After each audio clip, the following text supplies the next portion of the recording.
What's up, my friend? Welcome back to another video, and today we are taking a look at Cinesamples' newest library called Apocalyptica.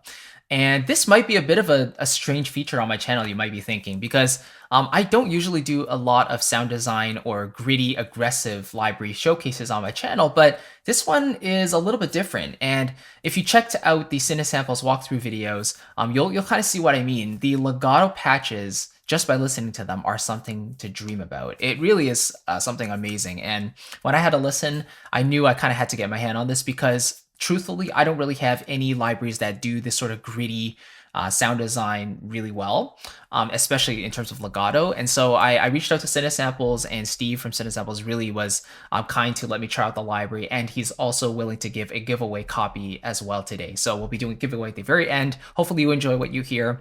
But yeah, let's just jump in. So Apocalyptica is it's actually a band, and they do a bunch of like metal and rock and big heavy stuff with their cellos. So they not only play acoustic cello, but they also process the cello through mics and cabinets and stuff like that. And so we're going to get a taste of their sound in this library. And so I've never heard of them until this, coming across this library. And so hopefully this also gives their band a bit of exposure, a bit more awareness about the stuff that they do, which is awesome. So anyway, let's kind of jump in. It's a contact player library from Cinesamples. If you open it up, you can see it's basically just two patches, nice and simple as I like it. One is the rhythm patch, which is meant for in terms of a rhythm player, right? Some background textures and stuff. And then you have the solo patch, which has the legato in it. So we'll go over that as well. Let's start with the rhythm patch. So here you can see that we have a typical articulation list: sustain, staccato, staccatissimo, really short, which is ideal for the sequencer, which we'll take a look at. Then there's salpant stuff, there's power chords, and then pizzicato as well. Now, in terms of the shaping the actual sound itself, you can play around with the mic. So let me just let's just see here. So there's the amp, right? There's the amplifier, and there's the cabinet, which you can turn on and off. And then you can go with the mic signal or the DI signal. I personally prefer the mic signal myself, so I'm going to stick with that. I'll show you what the DI sounds like as well. But let's just play a little bit here with the amplifier and the cabinet loaded. And I'm not really going to use the mod wheel, at least for the rhythm patch, because it actually doesn't really do very much. I'm just going to play and we'll see what this sounds like. So we'll start with the sustains. This is going to get crunchy, okay? So be prepared. Here we go.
All right, so that's a general look at the sound. So you can see what a big difference the amp and the cabinet makes. And obviously you can kind of tweak the EQ here for those elements and the amount of drive and stuff like that. But the actual sound source itself is a really beautifully captured cello, I would say. So you can hear in that pizzicato we just played, there's a bit of grit there, but it also has a ton of clarity and a lot of warmth in there. So you start from a very solid place from where you can start to amplify and kind of distort the sound to your own liking. Really quickly, this is the DI signal. So this is without any processing. Let's make sure it's off. Here's the DI signal.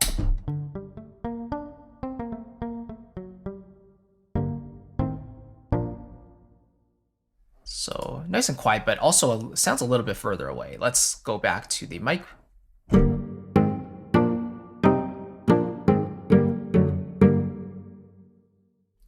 It definitely has a warmer, kind of fuller sound to me, so I really do like that. Okay, really quickly, now with these shorter articulations, specifically like the pizzicato and the staccatissimo, you can see there's this solo button that kind of appears. So this is really useful because it almost triggers like a legato type of articulation, where if you play two notes in really close succession, the engine will cut off the first note so it lets the second note come through almost as if you're playing a melody. So it's not going to let you play polyphonically. So if we just play maybe a faster passage here.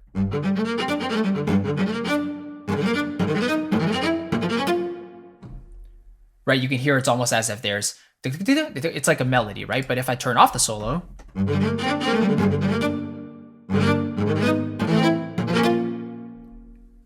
you can hear how it's entirely polyphonic and you can hear those notes bleeding into each other. So the solo basically eliminates the need for making sure you're timing all the overlapping notes correctly because it does the job for you.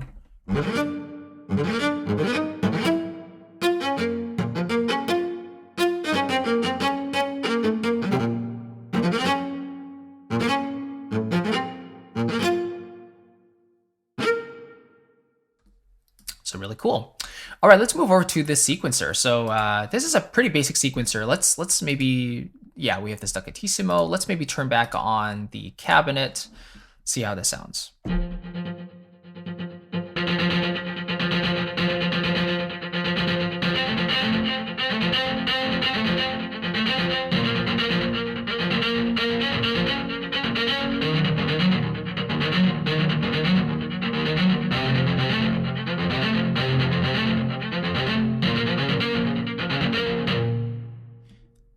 You can change around, obviously, how loud and soft you want those notes to be. So.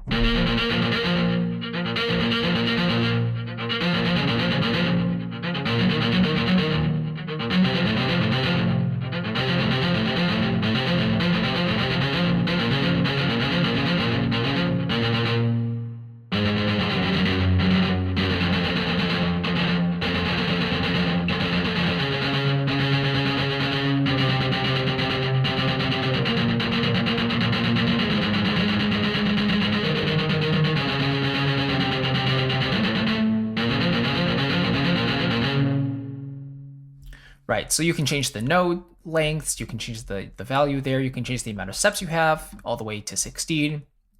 Latch, retrigger, scale by velocity options. They go through this a little bit more in the official walkthrough video on their channel, so definitely check that out. But the sequencer is typically good for setting that rhythmic foundation. If you want this kind of greedy cello sound, but you not only want drums there and you want the rhythm section, but you also want kind of a greedy cello sound to accompany in the background, then this is a great way to do it. And of course, it's synced to your tempo as well, so no need to worry about playing it in real time there. And then this is a kind of an interesting idea as well, is sequencing the actual scale, type of scale. So octatonic, pentatonic, Locrian, mixolydian. It just makes it easier to play in a particular scale and making sure you have all the correct notes of whatever scale you're playing. And then this controls the root. So is it a D pentatonic scale? Is it an E major, E1, A1, whatever, right? So that's good for accompanying purposes there. So yeah, you have a typical articulation list, nothing super exhaustive, but it gives you a good, just basically general articulation list for accompanying purposes. For me, the real standout comes out in the solo patch and specifically in the legato. So if we take a look here, we have a few more articulations here. We have aggressive and mellow styles. So the aggressive playing style contains legato, sustains, tenuto, staccato, tremolo, and then long and short slides. Whereas the mellow approach has legato and sustain as well, tenuto, staccato, and tremolo. So the aggressive just contains the extra slides there. And in terms of the legato types, it's not the actual sound that changes because the processing is kind of the same, but it's more like that transition intensity, if you will, for the legato. So anyway, let me play this a little bit for you. Let's start with the aggressive legato, hear what this sounds like, and yeah, enjoy.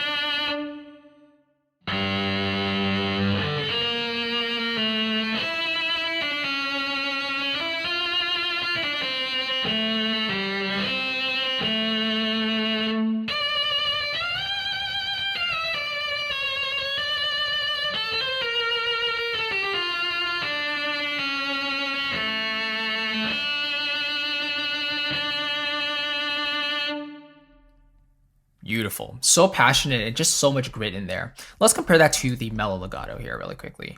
So this one, I believe, is just a little more pulled back. You don't get as much intensity in the transitions, and overall the performance is a little bit smoother. But the overall sound signature of the amp and everything like that is still the same, unless I change it, of course.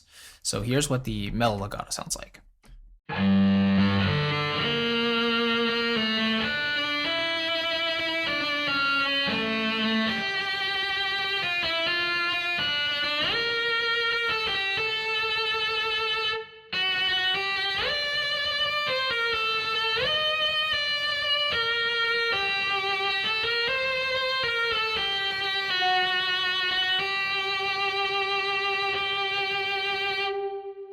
Right, so both legato styles are quite unique. It's really nice to have both options. The mellow one, again, feels a little bit on the lighter side, a little bit more pulled back, whereas the aggressive legato definitely feels more gritty in general and seems to be a little bit more suited for faster performances. I feel like it's a little bit more flexible and more responsive when I use the aggressive legato. Okay, let me hear the slides as well here. So.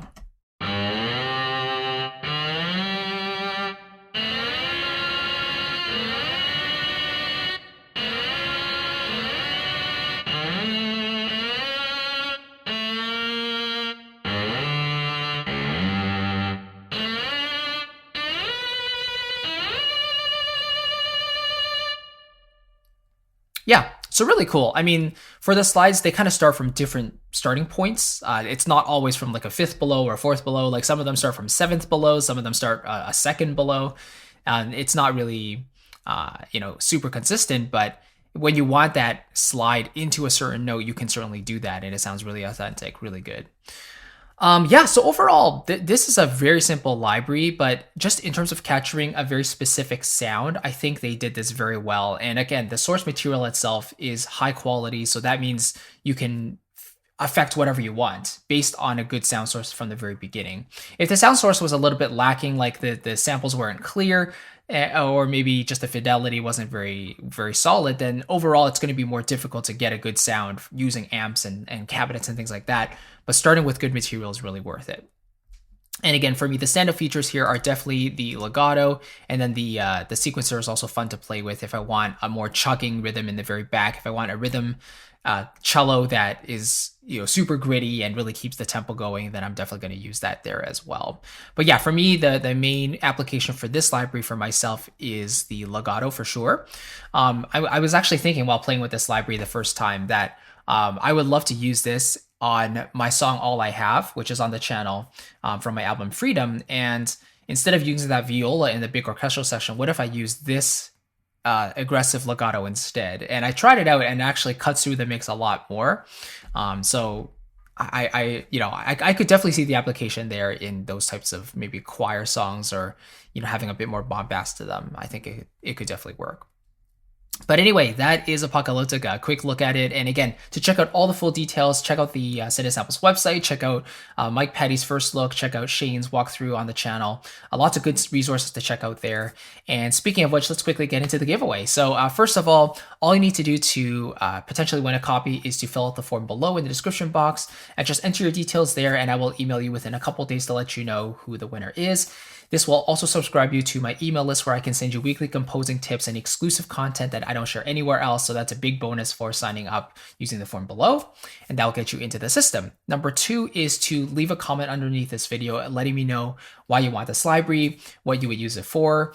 Is it more of a gritty thing you would use it for, or is it more of just like having a raw cello set and having the ability to affect the samples? Is that what the draw is for you? Let me know what the main attraction is for you to this library. And then third and finally, just leave a like on the video, and it really shows that you're enjoying the videos, and it's always appreciated. It definitely helps the channel, so I really appreciate you checking out the videos as always.